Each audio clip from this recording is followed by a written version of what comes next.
Welcome to this tutorial on throwing exceptions in Kotlin. In this video, we'll explore the throw expression and understand how to explicitly raise exceptions in your Kotlin programs. Throw is a keyword in Kotlin that explicitly raises an exception and stops normal program execution. When you use throw, you're signaling that something went wrong in your code, and you're transferring control to exception handling code that can deal with the error. The syntax for throwing an exception is straightforward. You write the keyword throw, followed by the exception type you want to throw, and then pass an error message as a string in parentheses. This creates and immediately throws the exception. Let's look at a practical example. Here we have a divide function that takes two integers, a and b. Before performing the division, we check if b equals 0. If it does, we throw an illegal argument exception with the message, cannot divide by 0. If b is not 0, we return the result of a divided by b. This prevents a runtime error from dividing by 0. Kotlin provides several built-in exception types for different error scenarios. Illegal argument exception is used when a function receives invalid arguments.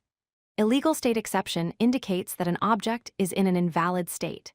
Null pointer exception is thrown when an unexpected null value is encountered. And unsupported operation exception signals that a particular operation is not supported. An important feature of throw in Kotlin is that it's actually an expression, not just a statement. It has a special type called nothing. This means you can use throw in places where expressions are expected, such as with the Elvis operator. In this example, if username is null, the throw expression executes and raises an illegal argument exception. Otherwise, name receives the value of username. You can also create your own custom exception types for domain-specific errors.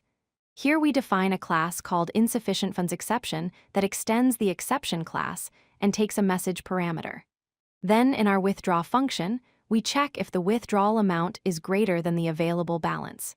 If it is, we throw our custom insufficient funds exception with an appropriate error message.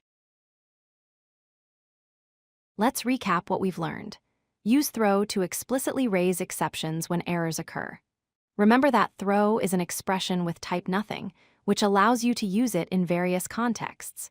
Choose appropriate exception types that match the kind of error you're handling. And finally, create custom exceptions for domain-specific errors to make your code more expressive and maintainable. If you like this video, hit that like button and don't forget to subscribe. Visit codelucky.com for more such useful content.